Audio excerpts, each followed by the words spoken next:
안녕하세요. 이전 영상에서 신라가 한반도로 온 이유를 자연재해를 중심으로 풀어보았습니다. 즉 신라는 삼국통일 전후로 지속된 지진이나 해일 등을 피해서 한반도 경주로 천도를 했다는 내용입니다. 이번 영상에서는 그것에 살을 더하여 신라가 겪었던 자연재해가 단지 실질적인 지진이나 해일뿐만이 아니었다는 내용을 말하고자 합니다. 그럼 어떤 자연재해가 또 있었단 말이냐? 바로 천문현상의 측면에서도 당시 신라인들에게 혼란을 야기했던 재해가 있었다는 것입니다. 그 재해는 바로 북극성의 이동입니다. 우선 제가 이 내용을 처음으로 접한 것은 김정민 박사님의 고대사 강연 영상에서였는데요.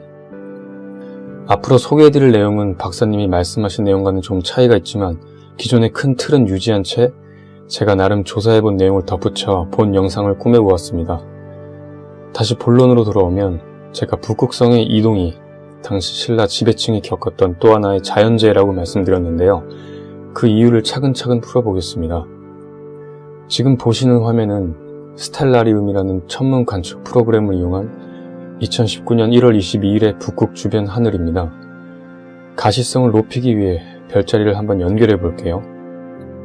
하늘의 모든 별은 북반구에서 봤을 때 반시계 방향으로 돌고 있습니다. 정확히 말하면 별이 실제 움직이는 것이 아니라 지구가 자전을 하기 때문에 도는 것처럼 보이는 거죠. 하지만 도는 데 있어서도 무질서하게 도는 것이 아니라 모든 별들이 이 북극성을 중심으로 돌고 있습니다.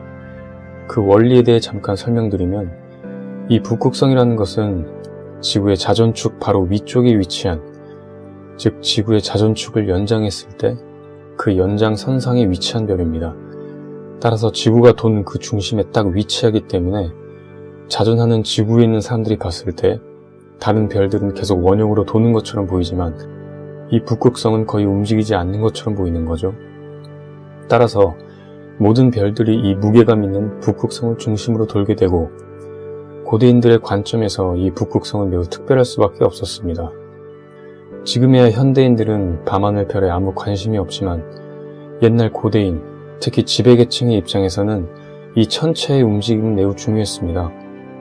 하늘의 움직임이 곧 땅의 움직임을 예견한다고 생각했기 때문이죠. 따라서 고대인들은 하늘의 별이나 행성에 각각 의미 부여를 함으로써 어떤 천문 현상이 벌어졌을 때 그것을 현실에 투영하며 해석하려 했습니다. 그렇다면 북극성에는 어떤 의미를 부여했을까요? 바로 제왕의 기운입니다. 그 이유는 말할 것도 없이 모든 별들이 이 북극성을 중심으로 돌았기 때문입니다. 자, 근데 만일 이 북극성이 다른 별로 이동해버린다면 어떻게 될까요? 무슨 얘기냐면 여러분 세차 운동이라고 들어보셨을 겁니다.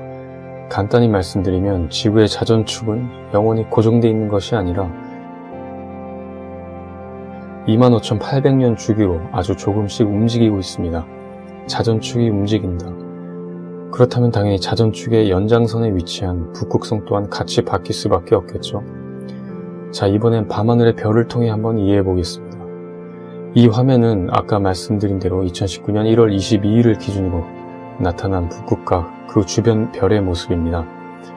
북극의 중심에 거의 꼭 들어맞게 북극성인 폴라리스가 밝게 빛나고 있는 것이 보이시죠? 자, 이제 한번 시간을 과거로 돌려보겠습니다. 지금은 BC 57년, 즉 신라가 건국되었을 당시 하늘인데요. 이때 북극 주변의 모습은 아까 보았던 2019년도와는 전혀 다른 것을 알 수 있습니다. 아까 세차운동에서 설명했듯이 북극성은 조금씩 이동하기 때문입니다.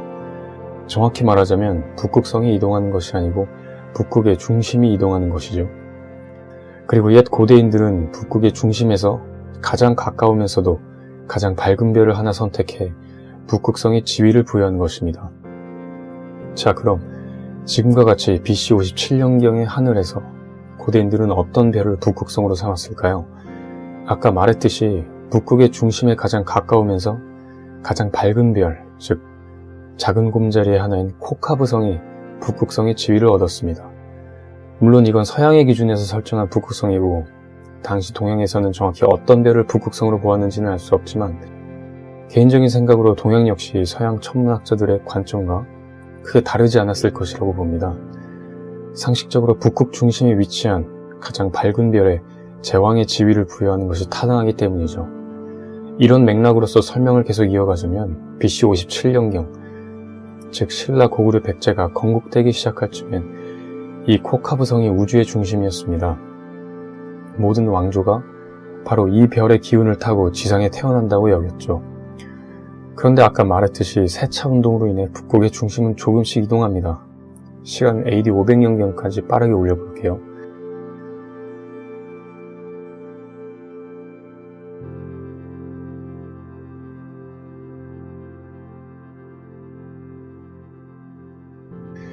슬슬 하늘의 중심이 움직이고 있는 것이 보이시나요?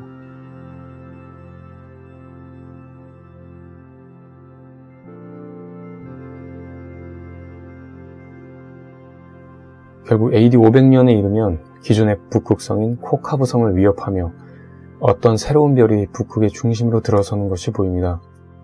바로 폴라리스입니다. 그런데 아직까진 서로가 대등한 위치에 있는 것으로 보이죠? 이제 시간을 좀 더 움직여 보겠습니다. AD 600년. 즉 7세기로 넘어가는 순간부터는 누가 봐도 폴라리스가 코카부성보다 북극의 중심에 더 가깝게 위치해 있습니다. 본격적인 폴라리스의 시대가 열리게 되는 겁니다. 이 7세기는 공교롭게도 고구려 백제가 슬슬 내리막길을 걷고 결국 당나라와 신라에 의해 멸망하는 해이기도 한데요. 개인적인 생각으로 이 북극성의 이동이 고구려 백제의 멸망에 간접적인 영향을 끼쳤다고 보고 있습니다. 왜냐하면 새로운 북극성의 등장은 고대 왕국에 큰 혼란을 주었기 때문입니다. 아니 몇백 년간 나의 왕조는 이 코카부성의 기운을 타고 이 땅에 내려왔는데 새로운 북극성의 등장은 무엇? 이건 마치 기존의 왕조가 멸망하고 새로운 왕조가 들어선다는 모습으로 해석됐을 겁니다. 삼국통일 전쟁 최후의 생존자였던 신라조차 이러한 북극성의 이동 현상에서 자유롭지 못했을 겁니다. 삼국사기를 보면 신라 역시 고구려 백제 못지않게 꾸준히 천문 현상을 관측하고 기록해온 천문 왕국이었기 때문이죠. 자, 이제 시간을 8세기까지 올려보겠습니다. 폴라리스는 후퇴하긴커녕 더욱더 격렬하게 북극의 중심으로 들어옵니다. 이제 폴라리스가 새로운 북극성이라는 것에 누구도 의심할 여지가 없게 됩니다. 개인적으로 저는 이 8세기쯤 신라가 한반도로 천도를 단행한 것으로 보는데요. 8세기 초반은 성덕왕의 제위 시절입니다. 이전 영상에서 말씀드렸듯이 이 시기에 역대급 자연재해들이 집중적으로 신라에 들이닥칩니다. 따라서 당시 상황을 정리해보면 제왕의 기운은 딴 데로 이동하고 국토는 자연재해로 인해 피폐해진 상황에서 신라 수뇌부가 천도를 단행했다는 것은 그다지 무리한 주장이 아닐 겁니다. 북극성의 이동 경로를 보면 이 주장에 더욱더 신뢰성을 높일 수 있는데요. 천문학자들은 전통적으로 황도와 춘분점을 이용하여 별자리를 배치했습니다. 무슨 말이냐면 반시계 방향으로 계속 회전하는 별들에 일종의 방위 개념을 적용해서 그 회전의 시작 지점을 설정했다고 생각하시면 됩니다. 이 기준대로 적경 0시를 12시에 놓고 배치된 별의 모양을 보면 북극성의 이동 경로, 즉 코카부성에서 폴라리스로의 이동 경로는 양자강 유역의 신라에서 한반도로의 이동 경로와 매우 유사한 동북 방향임을 알 수 있습니다. 북극성, 즉 제왕의 기운이 동북으로 이동했으므로 우리도 동북으로 이동한다. 이로써 새로운 왕조가 들어서는 것을 막고 우리가 다시 북극성의 주인이 된다. 신라 수뇌부는 이러한 명분을 가지고 천도를 감행한 것이 아니었을까요? 네, 나머지는 여러분들의 판단에 맡기면서 이 영상을 마무리하겠습니다. 시청해주셔서 감사합니다.